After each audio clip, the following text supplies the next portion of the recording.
niño sufría los golpes de su madrastra todos los días, hasta que un perro de servicio hizo algo escalofriante. Agradecimientos especiales a Marta de Chile y Marina de México.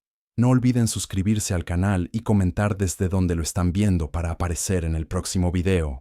No fue la correa lo que más dolió aquella tarde gris en el establo. Fue la frase siseada justo antes del golpe. Palabras que se clavaron en el alma de Isaac con la precisión de un estilete helado. Si tu madre no se hubiera muerto, yo nunca habría tenido que cargar contigo. El cuero chasqueó en el aire, cortando el silencio opresivo, y la piel tierna del niño se abrió sin que él emitiera un solo quejido. Isaac no gritó, ni una lágrima rodó por sus mejillas cubiertas de polvo y miedo. Solo apretó los labios con fuerza, un gesto minúsculo de resistencia, aprendido a base de dolor, como si supiera instintivamente que el sufrimiento, su compañero más constante, se sobrevive mejor en el más absoluto y desolador silencio, un escudo invisible contra un mundo hostil. Sara observaba desde la puerta del establo, la fusta aún aferrada en su mano, una sombra de retorcida satisfacción danzando en sus labios finos. Para ella, Isaac no representaba más que un estorbo, un recordatorio perpetuo de un pasado que anhelaba borrar, una carga impuesta por un destino que consideraba injusto al arrebatarle la vida a la madre del niño. No albergaba remordimiento alguno, solo una fría y autoimpuesta justificación.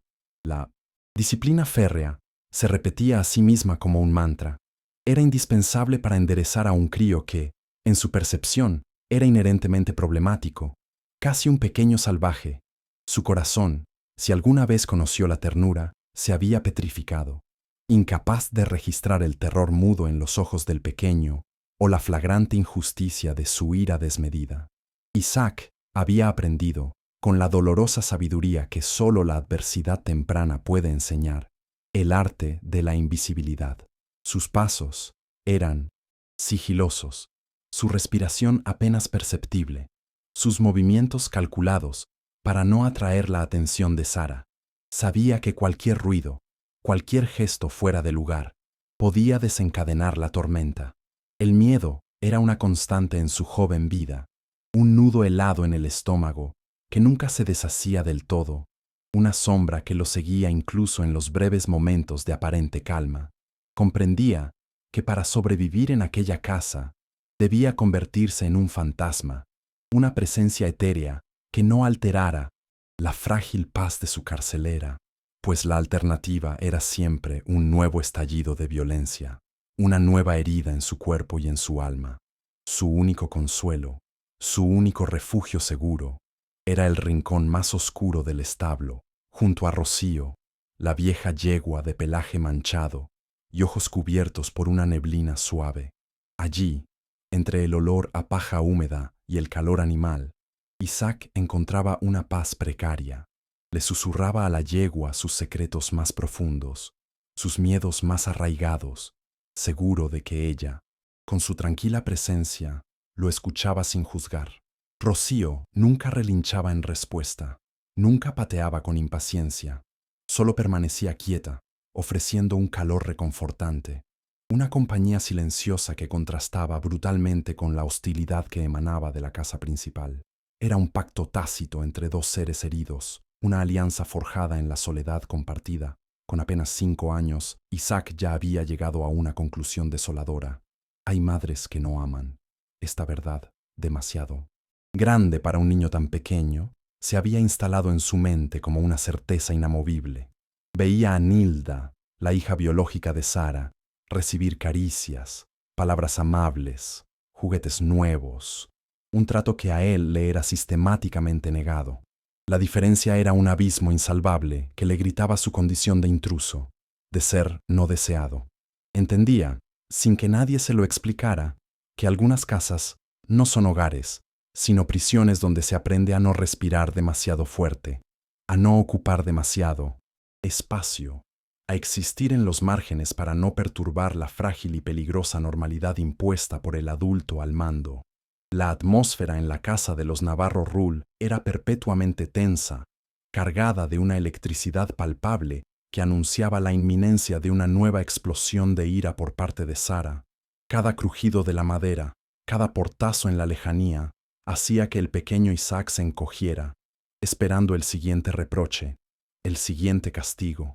Aprendió a leer los humores de Sara en el tono de su voz, en la forma en que fruncía el ceño, en la rigidez de sus hombros.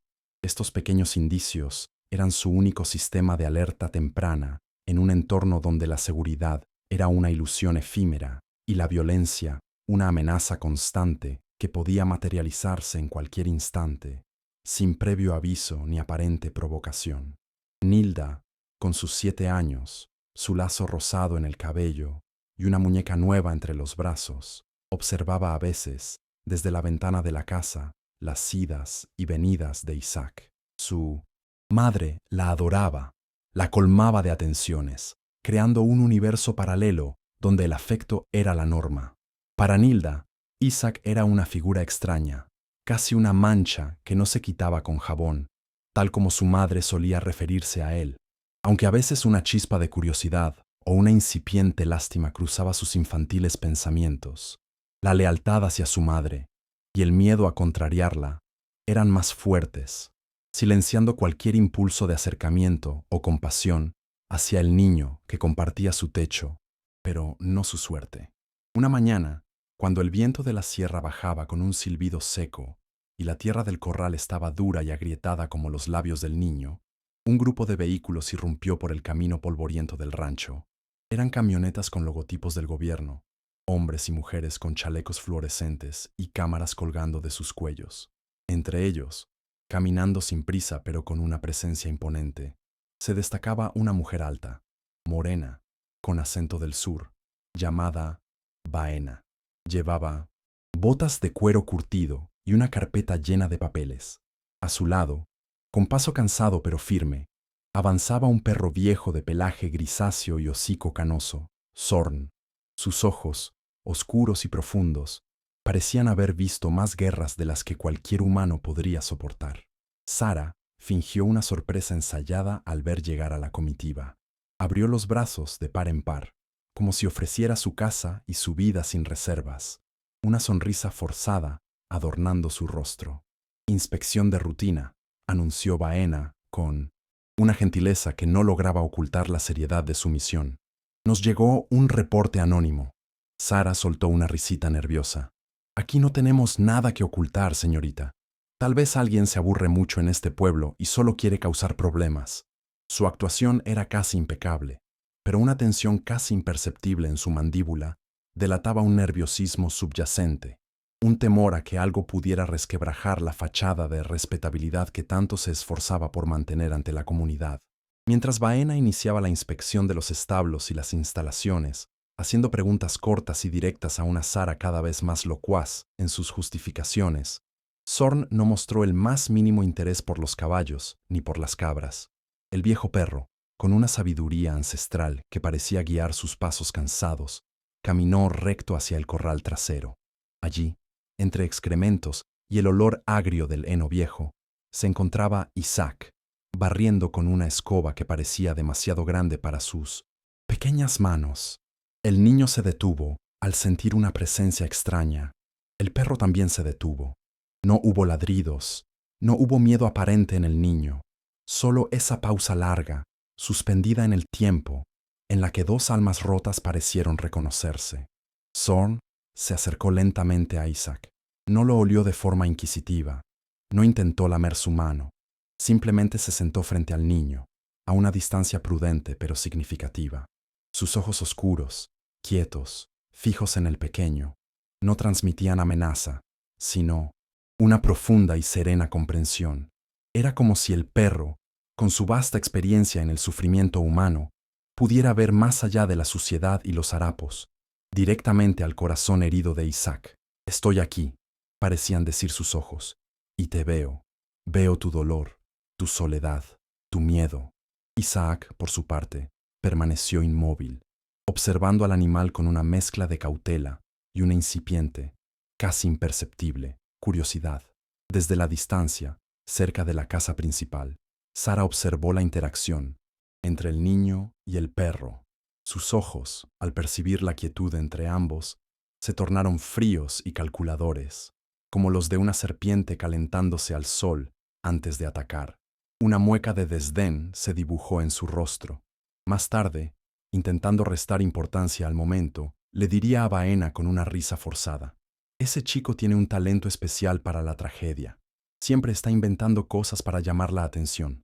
Lo recogí por pura lástima, ¿sabe usted? No es hijo mío, sino de mi esposo anterior. Una carga más que un niño, si le soy sincera». Sus palabras buscaban sembrar la duda, pintar a Isaac como un problema.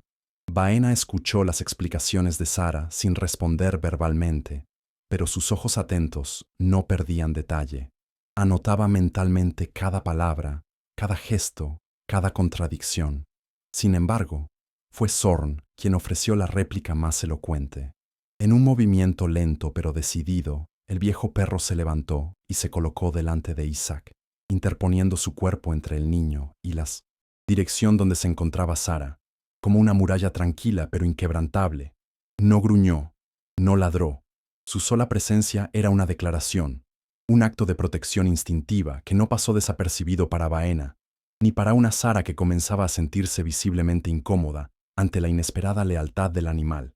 La tensión en el ambiente se cortaba con un cuchillo. Sara, sintiendo su autoridad desafiada por un simple perro, se irguió y preguntó con un filo de ironía en la voz: «¿Puedo ayudarte en algo, perro?» Zorn no se movió ni un centímetro.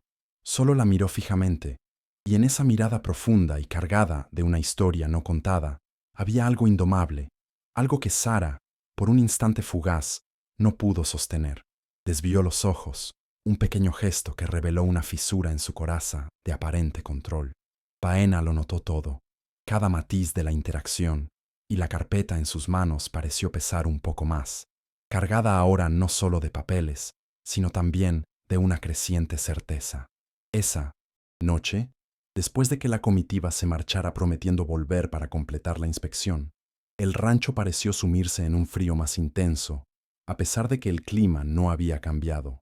Sara bebió más vino de lo habitual, su irritación bullendo bajo una superficie de calma forzada. Nilda, ajena, o quizás queriendo ser ajena a la tensión, se encerró en su habitación con su muñeca nueva, dibujando casas donde nadie gritaba, un anhelo infantil plasmado en papel. E Isaac, acurrucado en la paja del establo, soñó. Por primera vez en mucho, mucho tiempo, soñó con un abrazo. No sabía de quién era, solo recordaba el olor a tierra húmeda y un hocico cálido y suave junto a su mejilla. La mañana siguiente amaneció con una niebla baja y densa, de esas que enredan las ramas secas de los árboles, como si el invierno se negara a soltar su helada mano. En la entrada del rancho, una furgoneta blanca, con el escudo desgastado de Protección Animal Castilla Norte, se detuvo en silencio. Solo los gorriones, ajenos al drama humano, se atrevían a cantar en la quietud expectante. Baena bajó primero, sus botas ahora cubiertas de barro seco, una bufanda de estambre azul celeste, tejida por su abuela en Michoacán hacía más de 20 años, ceñida a su cuello como una especie de escudo contra la frialdad del mundo y de la tarea que tenía por delante. Le seguía de cerca Zorn, su andar fatigado pero firme. Un par de agentes rurales, conocedores de la zona, acompañaban a Baena. ¿Es este el sitio?, preguntó ella, aunque ya conocía la respuesta. Sí, familia Navarro Rull. Tratan con caballos desde hace generaciones, respondió uno de ellos, su voz grave rompiendo el silencio matinal. Zorn no esperó instrucciones. Olfateó el aire con su hocico experto, captando olores invisibles para los humanos, y avanzó despacio, con la cautela de un veterano, hasta el portón de madera vieja que custodiaba la entrada al patio principal. Se detuvo allí un instante, la cabeza ligeramente ladeada, como si escuchara secretos que el viento susurraba entre las grietas de la madera podrida, su respiración tensándose visiblemente.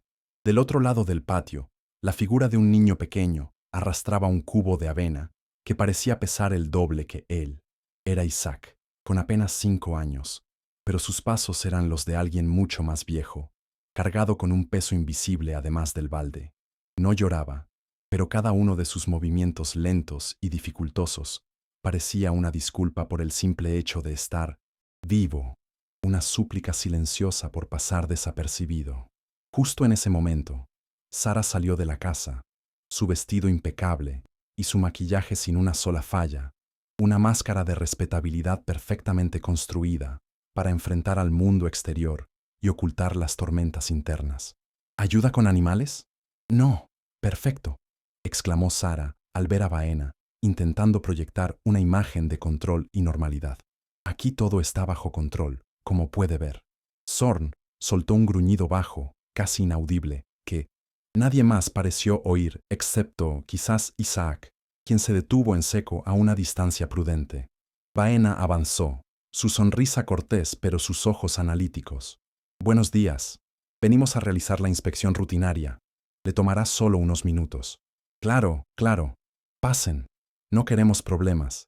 El lugar está limpio, los caballos sanos, respondió Sara rápidamente, su voz un poco más aguda de lo normal, mientras gesticulaba hacia el interior del rancho.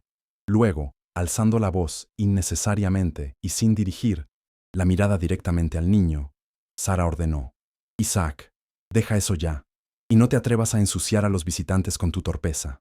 El niño se quedó inmóvil, la cabeza gacha, como si esperara un golpe invisible. Fue entonces cuando Baena notó una marca vieja en el cuello de Isaac, una línea descolorida que recordaba la textura del cuero seco, una cicatriz sutil pero elocuente. En ese preciso instante, Zorn caminó directo hacia él. No olfateó el aire en busca de rastros. No pidió permiso con la mirada. Simplemente se paró frente a Isaac, como si ese pequeño y frágil cuerpo fuera lo único que importaba en todo el rancho.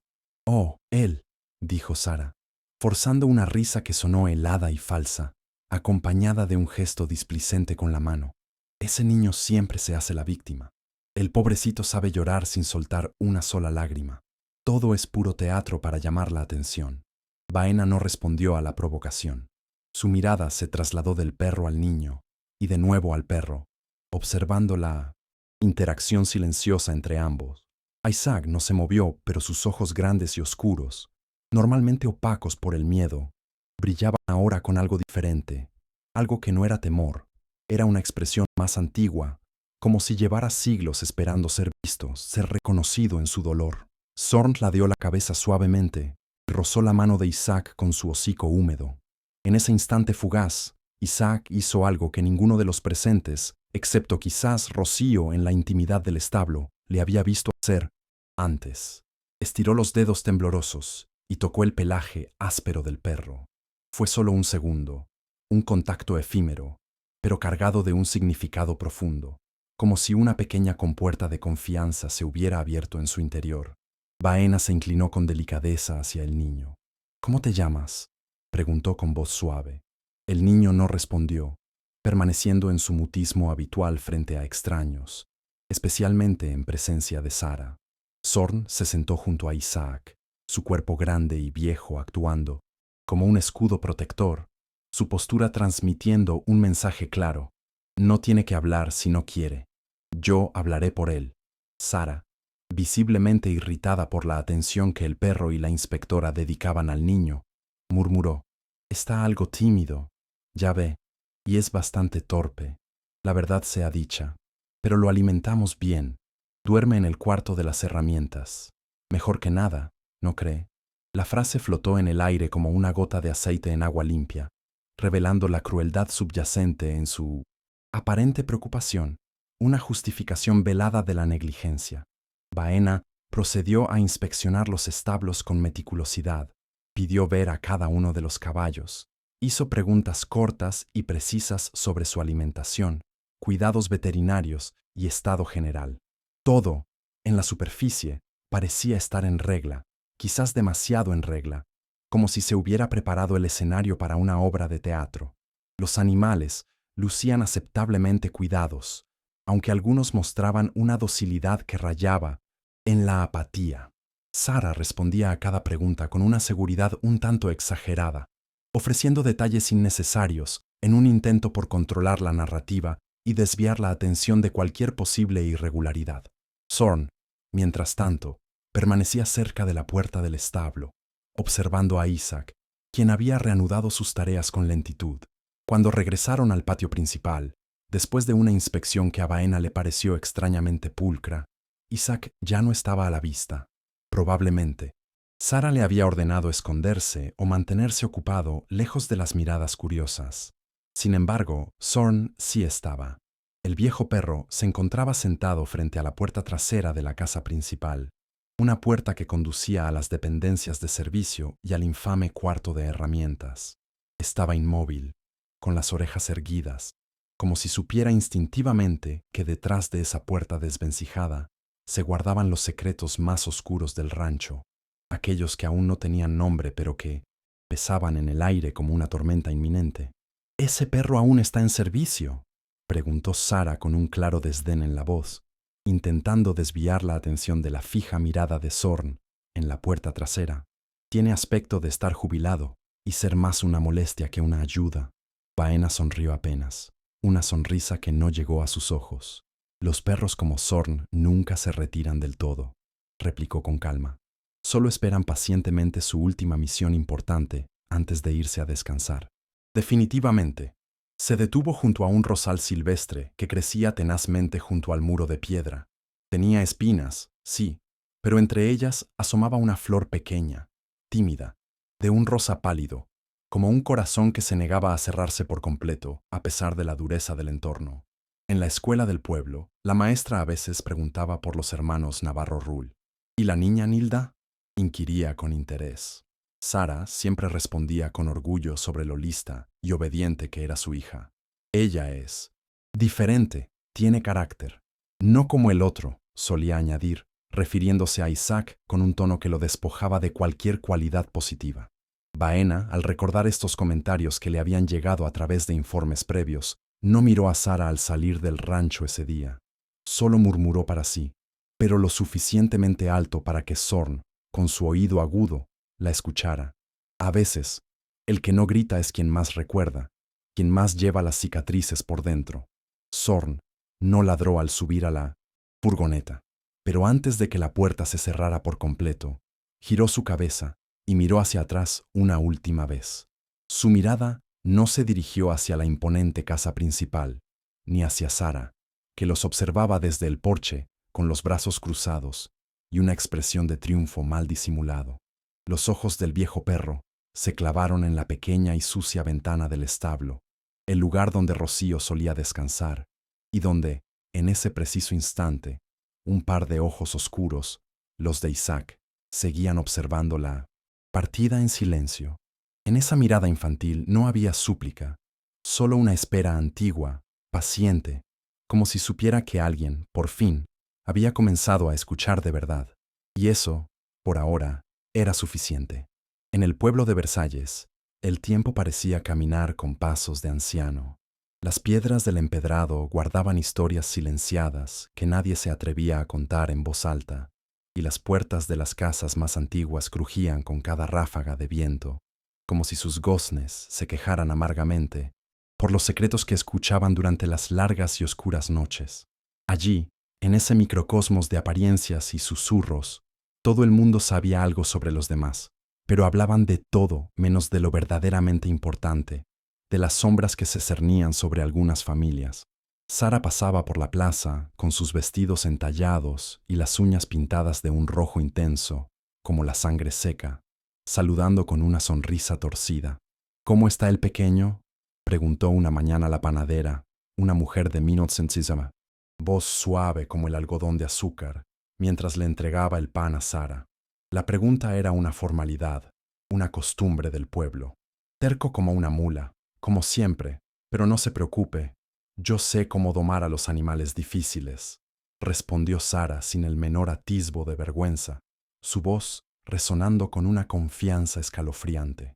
A unos pasos de distancia, el vecino Mateo, sentado en el banco de piedra bajo la vieja higuera, observaba la escena. Tenía la mirada huidiza de un hombre que carga con deudas invisibles. Le debía a Sara favores, la parcela de su hermano, pero sobre todo, le debía su silencio cómplice. Zorn, el viejo perro de Baena, parecía tener una rutina propia. Durante el día, Dormía plácidamente junto al portal del Centro de Protección Animal en la ciudad cercana. Pero de noche, nadie sabía exactamente cómo ni por qué aparecía con frecuencia frente a la verja del rancho de los Navarro Rull. No ladraba, no intentaba entrar. Solo se quedaba allí, mirando hacia la casa y los establos, como si esperara pacientemente que alguien rompiera el pacto de silencio, que alguna voz se alzara para contar la verdad. Su presencia era un recordatorio constante, una vigilia silenciosa que inquietaba a quienes conocían, aunque fuera vagamente, la situación de Isaac. Una madrugada lluviosa, fue la propia Baena quien encontró a Zorn en su puesto de observación frente al rancho.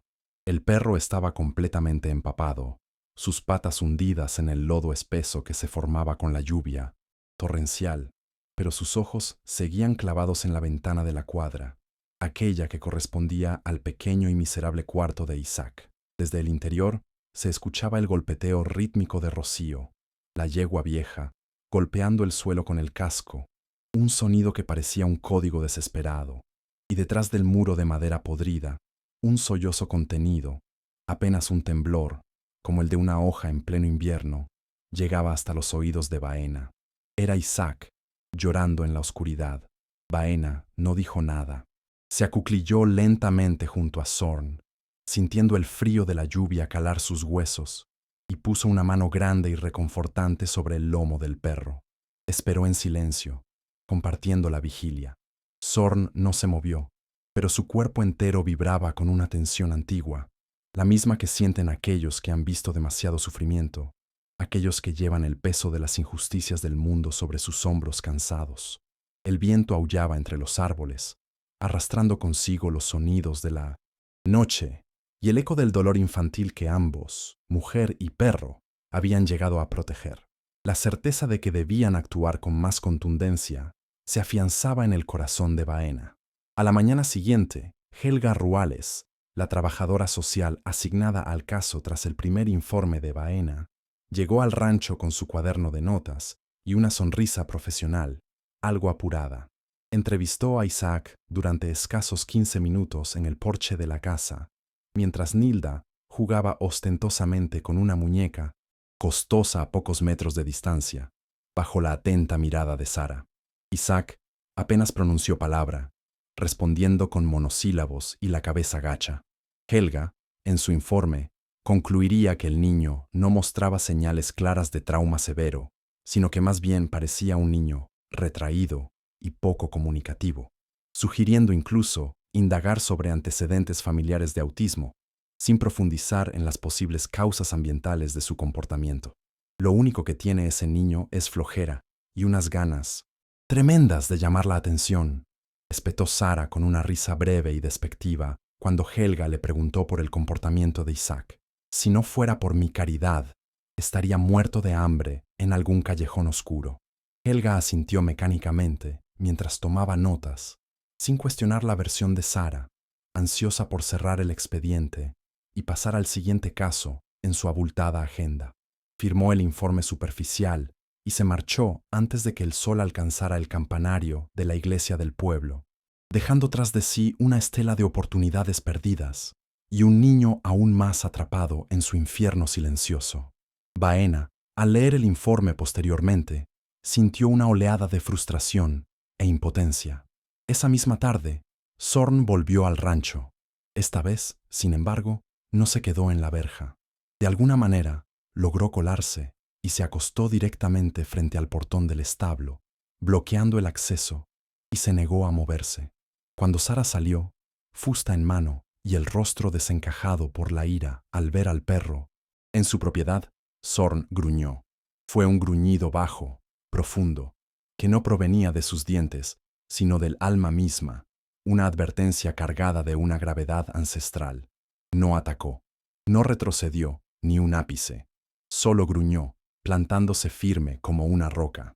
Sara, sorprendida por la inesperada resistencia del animal, se detuvo en seco, la fusta temblando en su mano. «¡Otra vez tú, perro sarnoso!», escupió Sara, acercándose con cautela pero con la clara intención de ahuyentarlo. Zorn no parpadeó. Sus ojos eran como dos brasas encendidas en medio del barro, fijos en ella. transmitiendo una determinación inquebrantable. Dentro del establo, oculto tras unas tablas sueltas, Isaac escuchaba todo, su pequeño corazón latiendo con una mezcla de terror y una extraña esperanza. No se asomó, no dijo una palabra, pero apretó con fuerza un pequeño dibujo que había escondido bajo un saco de paja. En el papel arrugado, había trazado con torpeza su propia figura de espaldas, con marcas rojas en la piel. A su lado, un perro grande con ojos tristes lo protegía. Al fondo, una mujer sin rostro envuelta en sombras amenazantes. Esa noche, el vecino Mateo recibió una carta anónima en su buzón. No tenía remitente, solo una frase escrita con trazos torpes e infantiles, claramente la letra de un niño. Lo que callas también duele. Mateo se quedó mucho rato mirando el papel, la caligrafía temblorosa evocando imágenes que había intentado suprimir. La frase resonó en su conciencia, removiendo culpas antiguas y miedos presentes. Finalmente, con manos que temblaban visiblemente, quemó la nota en la vieja estufa de leña, como si al destruir el papel pudiera aniquilar también el peso de su silencio, aunque sabía en el fondo que algunas verdades, una vez conocidas, se niegan a ser reducidas a cenizas. Un sábado por la mañana, mientras la feria anual se montaba en la plaza del pueblo con su algarabía de música y colores, Isaac pasó arrastrando un cubo de agua casi tan grande como él. Nilda iba unos pasos, detrás, comiendo un algodón de azúcar rosa y canturreando una melodía infantil, ajena o indiferente al esfuerzo de su hermanastro. ¿Sabes qué me dijo mamá?, le espetó Nilda de repente, con una crueldad infantil que imitaba la de su madre. Que tú ni siquiera eres de la familia, que viniste con las pulgas del arroyo. Isaac no respondió, solo apretó los labios y caminó un poco más rápido, el agua del cubo chapoteando y derramándose por los bordes. Detrás de la reja del rancho, Zorn, que había permanecido observando la escena desde la distancia, alzó las orejas al escuchar las hirientes palabras de Nilda. Con una agilidad sorprendente para su edad, comenzó a caminar paralelo a Isaac, pero por dentro del cerco, como si sus pasos fueran un eco protector, una sombra guardiana que acompañaba al niño en su humillante tarea. No ladró, no hizo ningún ruido, pero su mera presencia, su sombra que parecía agrandarse con cada vuelta del sol, ofrecía un consuelo tácito a Isaac, un mensaje de que no estaba completamente solo en su sufrimiento. Nilda, al ver al perro, frunció el ceño, pero no dijo nada más, quizás intimidada por la mirada fija del animal. Esa noche, en la quietud del establo, Rocío volvió a golpear la puerta de su corral 3 veces con el casco. Un golpe, pausa, otro golpe, pausa y un tercero. Luego, un silencio expectante. Y otra vez la secuencia, como un código morse equino, como si la vieja yegua supiera que algo estaba a punto de cambiar, o quizás como si intentara comunicar una urgencia que los humanos no lograban comprender. Desde el portón del rancho, donde Zorn mantenía su vigilia nocturna, el perro respondió con un ladrido seco y corto, casi un eco a la señal de la yegua. Luego se acostó, pero sus ojos permanecieron abiertos, vigilantes, escrutando la oscuridad. Baena supo de estos extraños sucesos a la mañana siguiente, a través de una llamada de un Mateo cada vez más inquieto. Se acercó al rancho temprano, antes de que Sara estuviera completamente despierta. Puso una mano sobre el cerco de madera, sintiendo su aspereza, y con una voz apenas audible, como si hablara consigo misma o con una entidad invisible, preguntó al aire, aunque su pregunta parecía dirigida al espíritu indomable de Zorn. ¿Qué es lo que me estás intentando enseñar, viejo amigo? ¿Qué secretos guardan estos muros que yo aún no consigo descifrar? El viento pareció susurrar una respuesta que solo su corazón pudo entender, fortaleciendo su determinación. Un día después, un evento inesperado sacudió la aparente normalidad del rancho. Alguien, durante la noche, había abierto la verja principal sin que nadie supiera cómo ni por qué.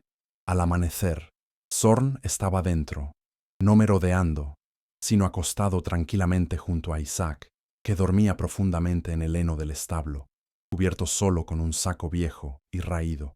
El perro tenía una pata grande y pesada apoyada suavemente sobre el pecho del niño, como si quisiera asegurarse de que aún respiraba, como si quisiera proteger sus sueños de las pesadillas que lo acechaban.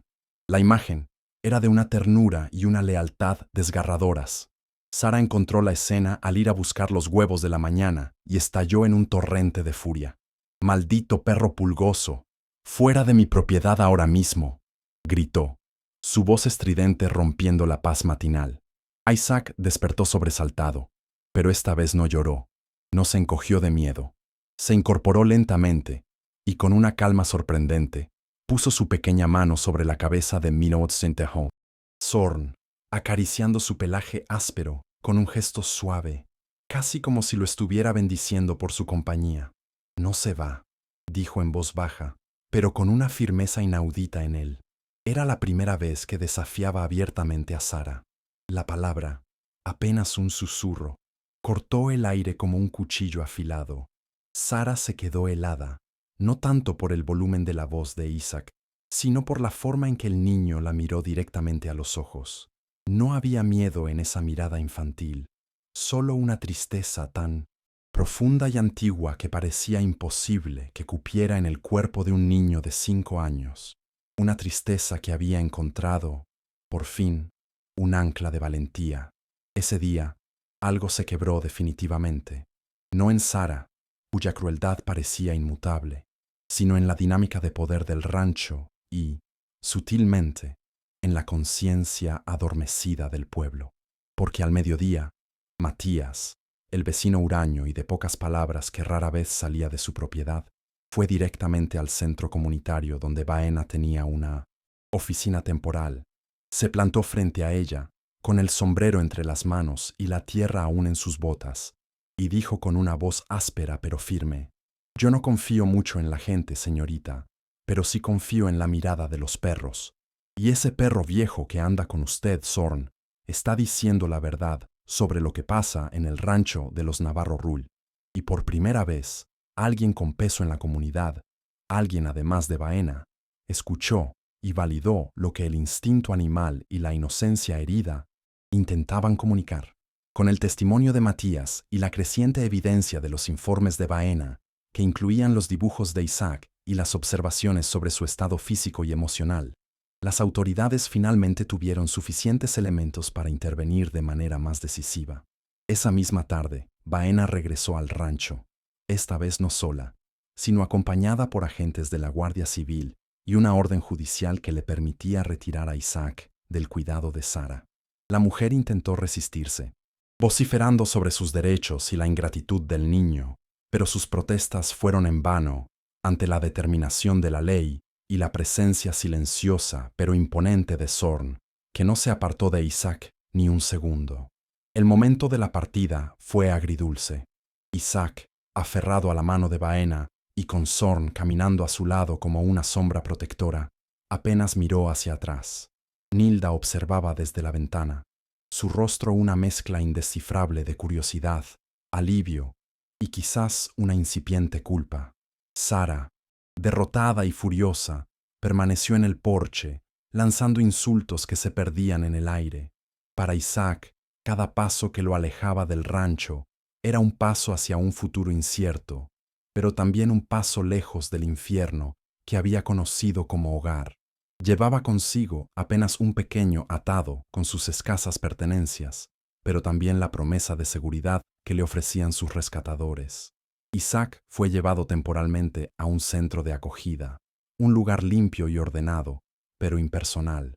Aunque los cuidadores eran amables, el niño se mostraba retraído, desconfiado. La única presencia que parecía calmarlo era la de Zorn, a quien se le permitió permanecer con él gracias a la insistencia de Baena, quien argumentó el fuerte vínculo terapéutico entre ambos. El perro no se separaba de su lado, durmiendo a los pies de su cama improvisada, ofreciéndole un ancla de familiaridad en medio de un mar de rostros y rutinas desconocidas. Los primeros días fueron de observación y adaptación, intentando que Isaac se sintiera seguro. Mientras tanto, Baena trabajaba incansablemente para encontrar un lugar más adecuado para Isaac, un entorno que pudiera ofrecerle no solo seguridad física, sino también la posibilidad de sanar sus profundas heridas emocionales. Recordó entonces a Almira, una vieja amiga que dirigía un pequeño centro de equinoterapia en las afueras, un lugar conocido por su ambiente tranquilo y su enfoque compasivo hacia niños con traumas. Almira era una mujer de pocas palabras, pero de una inmensa sabiduría, con una conexión especial, tanto con los caballos como con las almas heridas, que llegaban a su puerta buscando consuelo y recuperación. Contactó a Almira, explicándole la situación de Isaac con detalle, sin omitir la crueldad de su pasado, ni la importancia vital de Zorn en su vida. Almira escuchó con atención y, sin dudarlo un instante, aceptó acoger al niño y a su perro. Aquí siempre hay espacio para un alma que necesita sanar, y más si viene acompañada de un guardián tan leal, dijo con su voz serena. Preparó una pequeña habitación en la modesta vivienda del centro, sencilla pero acogedora, y se aseguró de que el establo estuviera listo para recibir a un niño que, intuía, encontraría consuelo en la compañía de los caballos. El traslado al centro de equinoterapia de Almira se realizó con la mayor delicadeza posible. Isaac, aunque todavía temeroso, pareció percibir la atmósfera de calma que envolvía el lugar desde el momento en que bajó del coche. El aire olía a heno fresco, a tierra húmeda y a la suave fragancia de las flores silvestres que crecían en los alrededores. Almira lo recibió con una sonrisa cálida y sin preguntas invasivas. Simplemente le tendió una zanahoria y señaló con el mentón hacia los establos, donde Rocío, la yegua que Baena había logrado también trasladar, lo esperaba con una paciencia casi palpable, como si supiera que su viejo amigo llegaba. Al ver a Rocío, una pequeña chispa de reconocimiento brilló en los ojos de Isaac. Se acercó lentamente a la yegua, extendiendo la mano con timidez. El hocico cálido del animal rozó sus nudillos con una ternura que el niño apenas recordaba haber sentido. Fue un reencuentro silencioso, cargado de emociones no expresadas. Zorn observaba la escena con una calma satisfecha, como si supiera que había cumplido una parte importante de su misión al reunir a estos dos seres que compartían un pasado de sufrimiento y una necesidad mutua de consuelo. Esa noche, por primera vez en mucho tiempo, Isaac durmió sin sobresaltos, con Zorn a sus pies y el suave resoplido de Rocío llegando desde el establo cercano. Almira no impuso rutinas estrictas ni terapias formales de inmediato. Comprendía que la primera necesidad de Isaac era sentirse seguro, aceptado y libre de cualquier amenaza. Le ofrecía tareas sencillas en el establo, como cepillar a Rocío o ayudar a repartir el heno, siempre bajo su supervisión discreta y con la compañía inseparable de Zorn.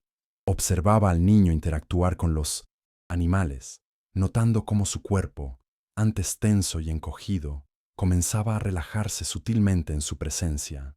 Entendía que el proceso de curación sería largo y requeriría paciencia, mucho afecto silencioso y el respeto por los tiempos internos del pequeño.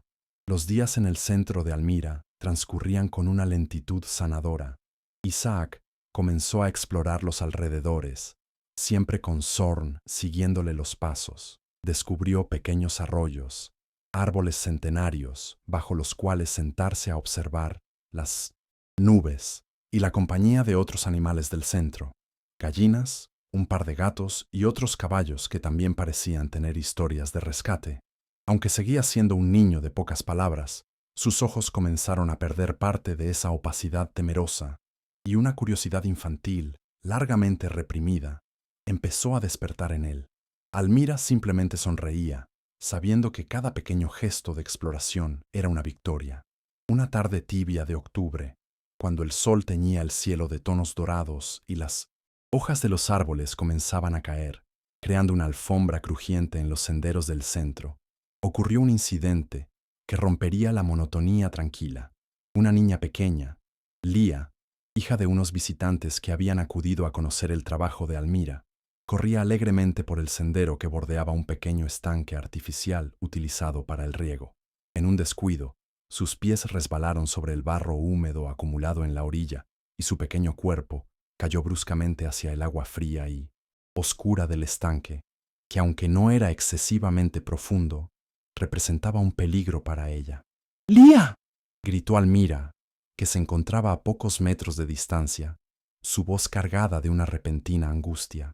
Pero antes de que cualquier humano pudiera reaccionar por completo, Zorn, que dormitaba plácidamente bajo la sombra de un gran roble cercano, ya no dormía.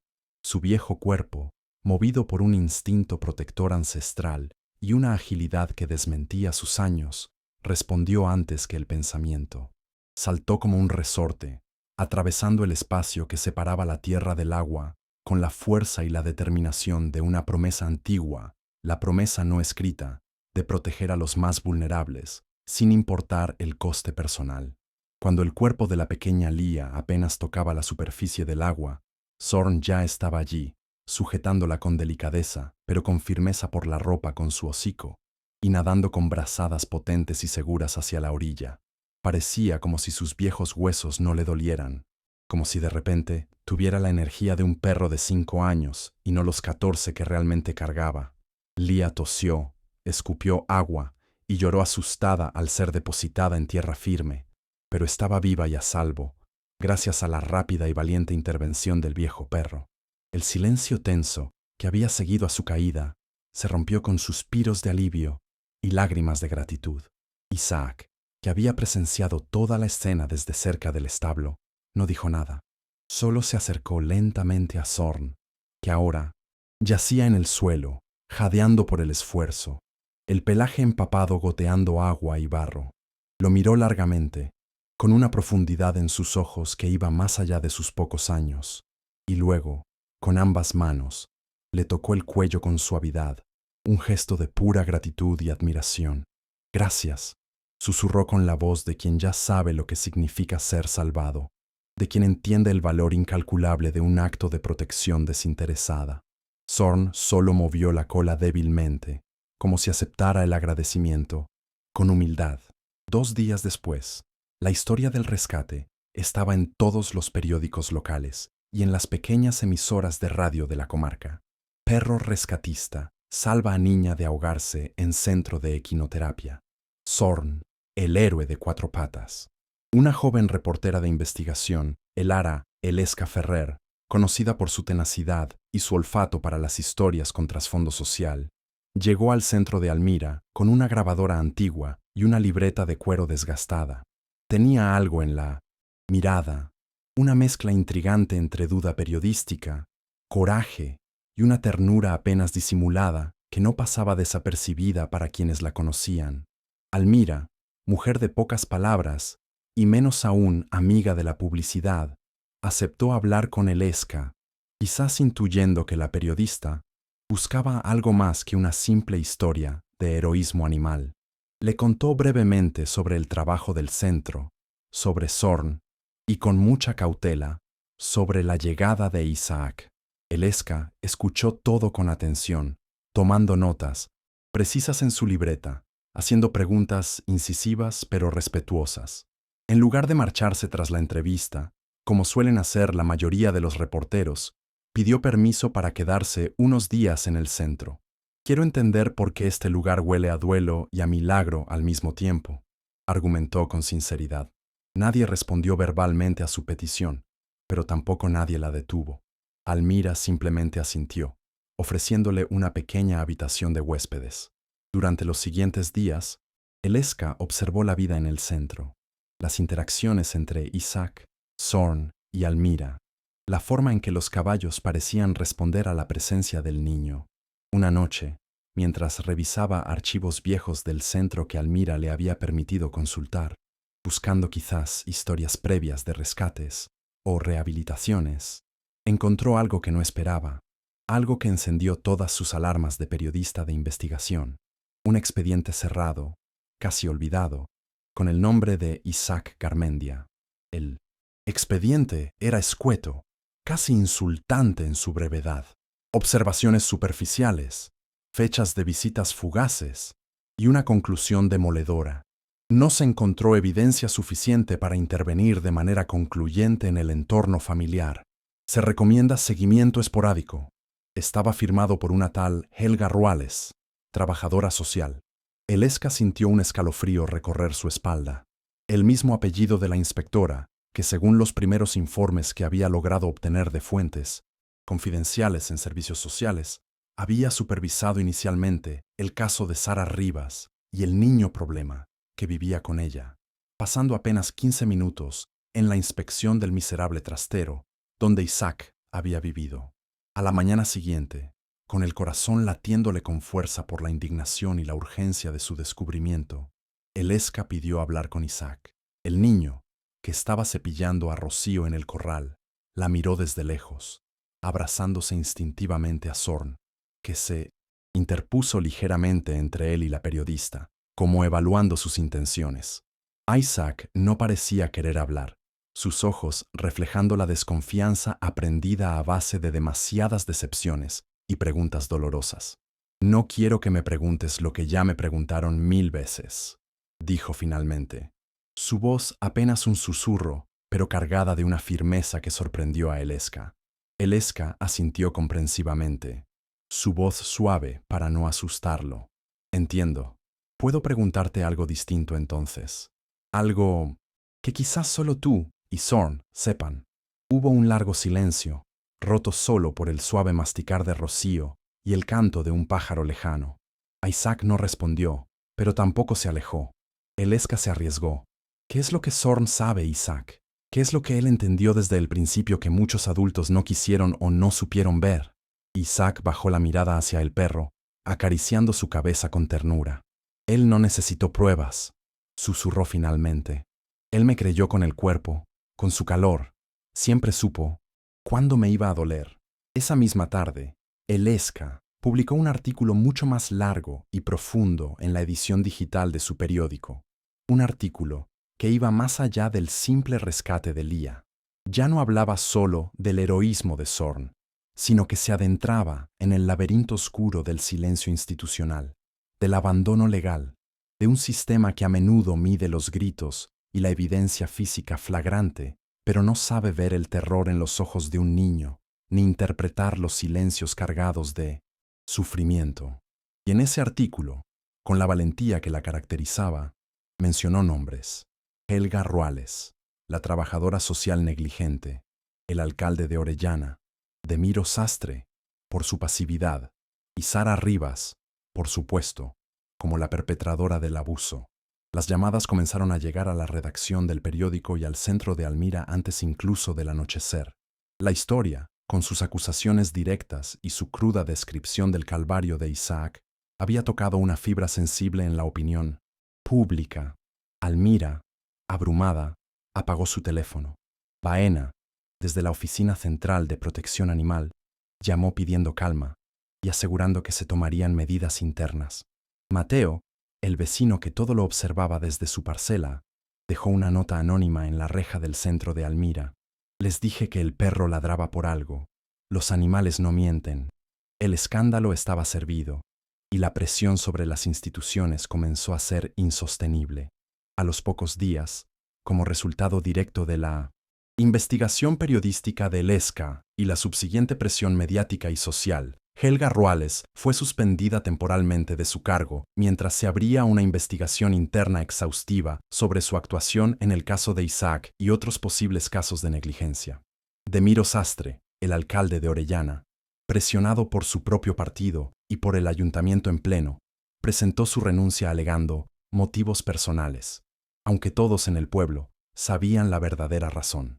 Nadie dijo mucho, públicamente, pero algo fundamental había cambiado en la conciencia colectiva. El velo de la indiferencia se había rasgado. Los vecinos del pueblo, aquellos que antes quizás susurraban pero no actuaban, comenzaron a acercarse al centro de Almira. Algunos llegaban con libros infantiles para Isaac, otros con pequeñas donaciones de alimentos para los animales o dinero para el mantenimiento del centro.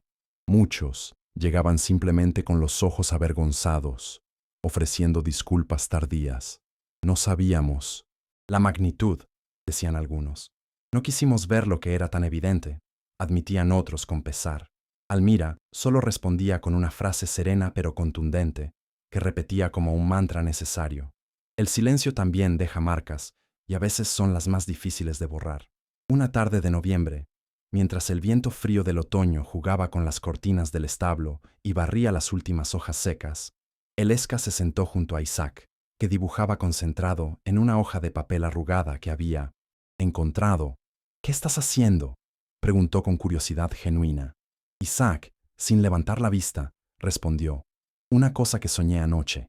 Luego, con timidez, le mostró el dibujo.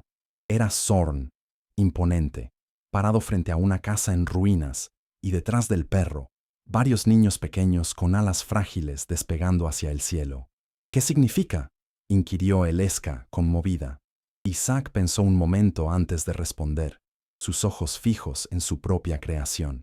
«Significa que los perros como Zorn no creen en la justicia de los hombres, esa que a veces llega tarde o no llega», dijo con una sabiduría impropia de su edad, «pero sí creen en volver, en estar ahí cuando nadie más vuelve, para ayudar a los que no pueden volar solos». Elesca no escribió nada en su cuaderno en ese momento. No como periodista, al menos. Lo hizo como alguien que acababa de entender algo esencial, algo que ni los tribunales, ni los políticos, ni las leyes escritas podían explicar del todo: la naturaleza incondicional de la lealtad y el amor verdadero.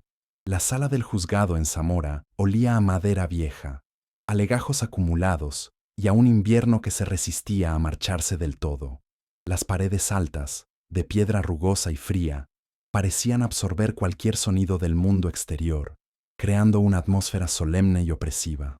Solo se oía el tic-tac implacable del gran reloj colgado sobre el estrado del juez, el crujir de las hojas de los expedientes al ser manipuladas, y, de vez en cuando, un suspiro contenido que parecía cargar con décadas de historia y dolor silenciado. Sara Rivas entró con el mismo abrigo negro de siempre, ceñido a su cuerpo, sin una sola arruga, y con la barbilla arrogantemente alta. Caminaba con un paso seguro, casi desafiante, como quien entra a reclamar una herencia injustamente retenida y no a enfrentar la cruda verdad de sus actos. Sus ojos, fríos y calculadores, no se detenían en nadie en particular, barriendo la sala con una indiferencia estudiada. Detrás de ella, Nilda, la niña que ya no era tan niña, con casi 10 años, llevaba un vestido celeste que claramente no le gustaba, su incomodidad evidente en cada gesto, un miedo difuso, que no sabía nombrar pero que la oprimía, se reflejaba en su mirada huidiza. Isaac, por su parte, estaba sentado en un banco entre Almira y Baena, sus pequeñas manos aferradas a la bufanda gris que Zorn solía usar. El perro, Zorn, estaba echado tranquilamente bajo la banca, justo a los pies de Isaac, pero su mirada ámbar estaba clavada en Sara Rivas, una mirada fija, penetrante, como si supiera instintivamente que ese era el lugar y el momento donde, por fin, algo fundamental podría romperse para siempre, donde las cadenas del pasado podrían ser cortadas. La jueza Ortega, una mujer de manos delgadas, rostro severo, pero con una chispa de comprensión en los ojos y voz firme, revisó el voluminoso expediente con una lentitud que no denotaba desinterés, sino un profundo respeto por todo lo que aún no había sido dicho en voz alta, por las verdades que pugnaban por salir a la luz. «Procedamos», dijo finalmente la jueza, su voz resonando en el silencio tenso de la sala. «Sara Delgado Rivas, se le acusa formalmente de maltrato físico y psicológico, continuado hacia su hijastro, Isaac Garmendia del Vado». «¿Maltrato?», respondió Sara con una media sonrisa cargada de desdén, casi una burla. «Señoría, con todos mis respetos, ese niño siempre fue un problema desde que llegó a mi casa. Un inventor de historias, un pequeño salvaje que se escondía por los rincones como un animal asustado, y luego lloraba desconsoladamente solo para llamar la atención de cualquiera. Nunca entendió el significado de la palabra disciplina, por mucho que intenté inculcársela para su propio bien». Zorn se incorporó lentamente desde debajo del banco, sus viejos huesos crujiendo audiblemente, como si aquella palabra, disciplina, pronunciada con tanta frialdad por Sara, le hubiera quemado el lomo. Isaac bajó la cabeza instintivamente, un reflejo, condicionado por años de sumisión, pero esta vez no lloró. Apretó con más fuerza la bufanda de sorna entre sus dedos. La jueza Ortega observó la reacción del perro y del niño sin interrumpir el discurso de Sara, dejando que sus palabras la retrataran. Luego, con calma, pidió que se presentaran las pruebas acumuladas por la Fiscalía y la acusación particular ejercida por Baena en nombre de Isaac. Baena, con un gesto solemne, colocó sobre la mesa del tribunal un sobre grande y cerrado. Dentro, no. Había informes médicos detallados con fotografías explícitas de heridas, aunque existían. Tampoco había extensos análisis psicológicos forenses, aunque se habían realizado. Solo había dibujos. Uno tras otro, la fiscal fue mostrándolos al tribunal. Un caballo con la mirada triste y una pata herida. Un niño pequeño, encorvado en un rincón oscuro, casi fusionado con las sombras. Una mano amenazante alzada, sosteniendo un cinturón o una vara, y siempre, en cada uno de esos trazos infantiles, pero brutalmente honestos, aparecía la figura de un perro grande, Zorn, al lado del niño, callado pero firme, su presencia un faro de protección. Nilda los miraba desde el banco de los testigos, donde había sido llamada a declarar. Tragó saliva con dificultad. Su madre, Sara, no la miraba. Seguía con los brazos cruzados y una expresión de aburrimiento fingido, como si estuviera presenciando una representación teatral de aficionados. Manuela Nilda Rivas, la llamó la jueza con voz suave pero firme. ¿Tiene usted algo que decir sobre estos dibujos o sobre la vida de Isaac en su casa? La niña miró aterrada a su madre, luego a Isaac, después al suelo de madera pulida, y finalmente, como si unas alas invisibles le crecieran de repente, levantó la mirada hacia la jueza, sus ojos infantiles brillando con una mezcla de miedo y una incipiente determinación. Yo, al principio creía que Isaac exageraba mucho, comenzó Nilda con voz temblorosa. Mamá siempre me decía eso, que él era un mentiroso y un teatrero. Pero una vez yo también recibí un golpe fuerte de mamá, solo uno, porque rompí un vaso caro sin querer y sentí como si algo se partiera por dentro de mí, un dolor feo y un miedo muy grande. Sara frunció los labios con furia contenida. Eso fue solo un accidente, una corrección leve, señoría. Todas las madres lo hacen alguna vez, exclamó, intentando justificar su violencia. No todas, señora Delgado, respondió la jueza Ortega sin levantar la voz, su calma desarmando. La agresividad de Sara. Las madres que aman de verdad no necesitan corregir a sus hijos a base de miedo y dolor. El silencio en la sala del juzgado se volvió denso, casi palpable, como un rezo antiguo susurrado en la penumbra de una iglesia olvidada. En una esquina, Mateo, el vecino observador, se levantó con dificultad. Llevaba su boina deshilachada de siempre y un cuaderno viejo y ajado entre sus manos callosas. Yo no tengo muchos estudios, señoría, dijo con voz áspera, pero clara, dirigiéndose a la jueza. Pero tengo oídos, y durante más de 2 años escuché casi cada noche el sonido del cuero golpeando la carne, seguido de un llanto chiquito, como de un perro herido, que venía del rancho de los Navarro Rull. ¿Y no hizo nada entonces?, gritó Sara, intentando desacreditarlo. Mateo no se inmutó ante la acusación. No hice nada antes porque fui un cobarde, señora Rivas, lo admito, respondió con una honestidad brutal que silenció a la acusada. Porque en este pueblo, veces es más fácil mirar para otro lado, pero hoy he venido a decir lo que tendría que haber dicho mucho antes, porque el silencio también mata. La jueza asintió lentamente, registrando la gravedad de su testimonio.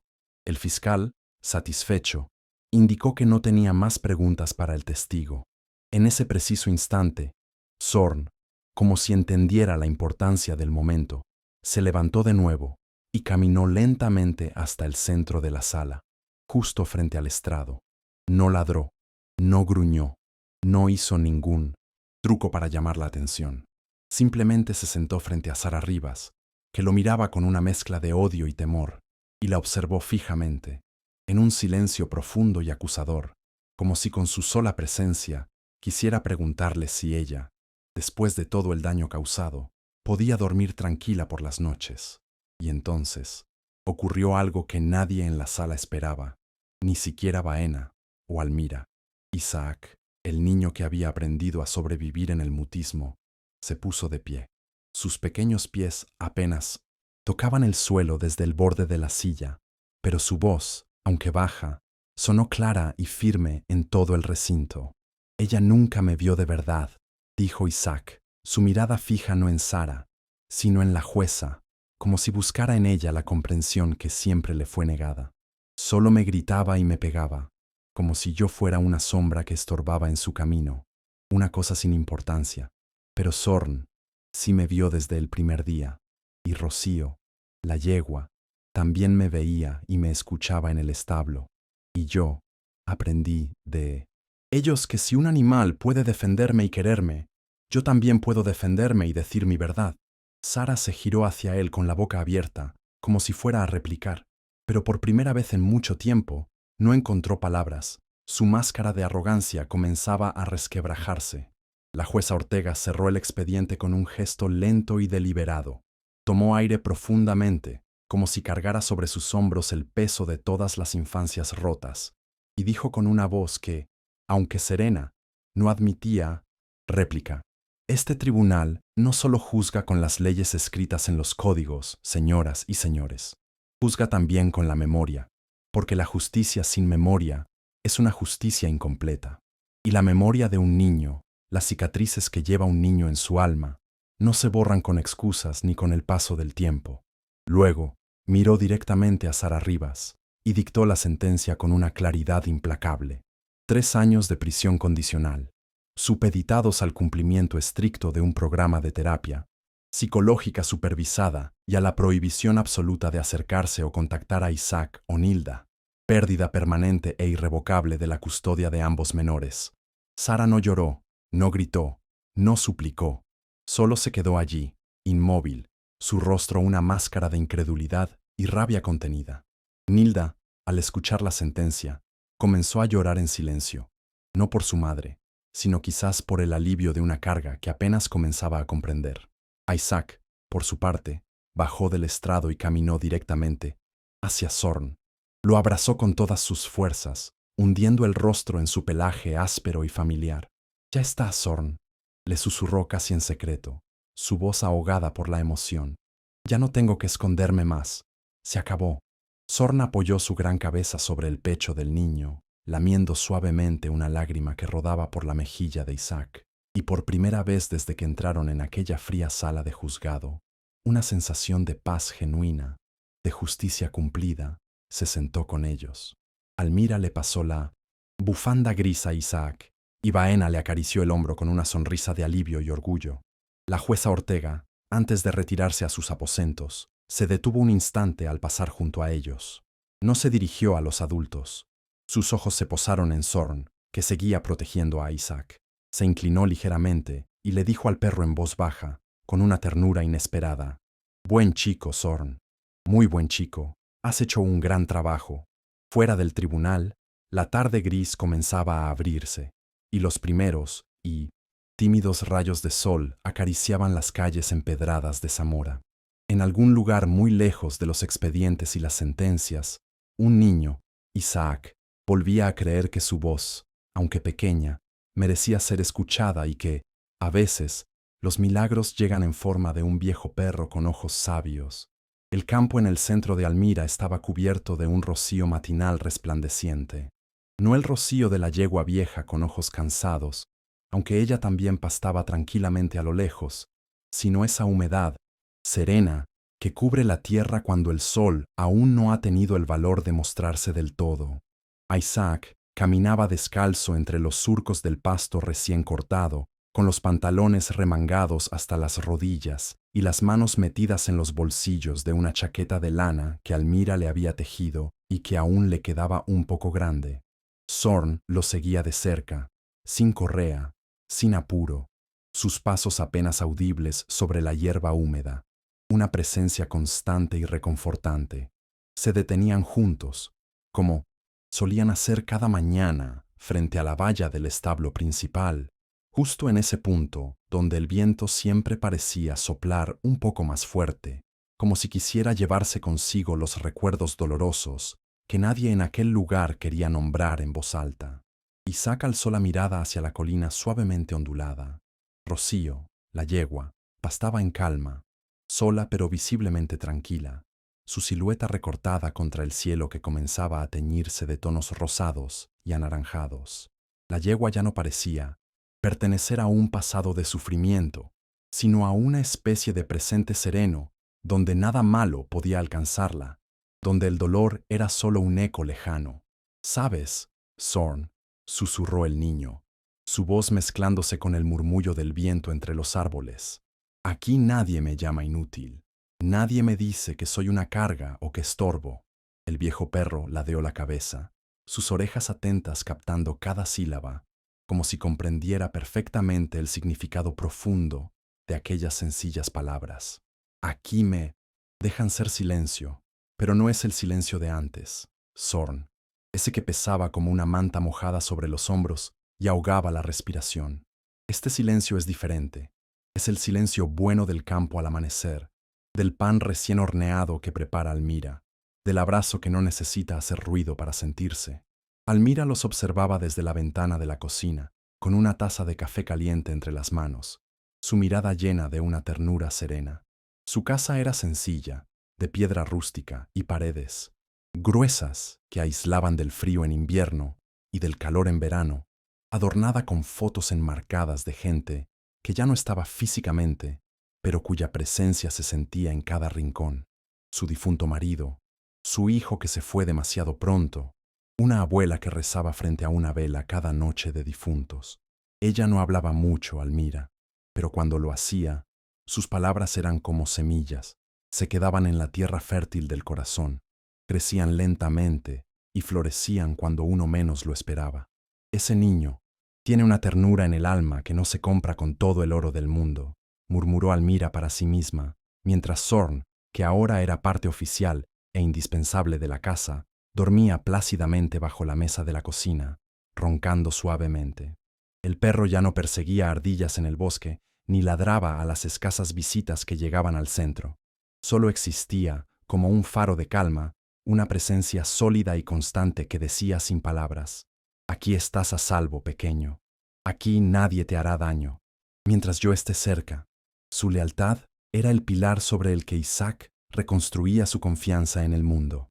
El día en que llegó la carta oficial del juzgado, con el sello y la firma de la jueza Ortega, Almira la abrió con manos firmes, pero con el corazón ligeramente encogido por la expectación. La ley, por fin, reconocía lo que el corazón y la simple humanidad ya sabían como una verdad evidente, que Isaac Garmendia del Vado tenía derecho a un hogar sin miedo, a una infancia protegida, y que nadie, ni siquiera Sara Rivas, podría volver a reclamarlo ni a perturbar su paz. El sello en el papel estaba seco, pero las palabras que contenía pesaban con la solemnidad de un destino que finalmente se encauzaba hacia la esperanza. Almira leyó el documento 2 veces, asegurándose de comprender cada detalle. Luego, con una sonrisa que iluminó su rostro curtido por el sol y la vida, fue hasta el establo donde Isaac ayudaba a cepillar a Rocío. Le tendió el papel al niño, que la miró con interrogación. Esto, Isaac, dijo con voz suave, dice que ahora puedes quedarte aquí para siempre si tú quieres. Esta es tu casa. Isaac no respondió enseguida. Dejó el cepillo y acarició a Rocío detrás de la oreja, justo en ese sitio donde la yegua siempre parecía tener picazón. ¿Puedo seguir durmiendo en la pieza del fondo con Zorn?, preguntó finalmente, su mayor preocupación. Almira asintió, sus ojos brillando. Mientras Zorn diga que sí, y mientras tú quieras, este será tu hogar y tu cuarto. Isaac sonrió entonces, una sonrisa genuina, amplia, que no se parecía a las forzadas sonrisas de los niños en los anuncios de televisión, sino a la de alguien que, por primera vez en su vida, siente que su presencia no es una carga, sino un regalo. Gracias, Almira, dijo con sencillez. Gracias por no pedirme que sea distinto de como soy. Almira no dijo nada, Solo le revolvió el cabello con una ternura que venía de muy atrás, de un instinto maternal que había encontrado un nuevo cauce.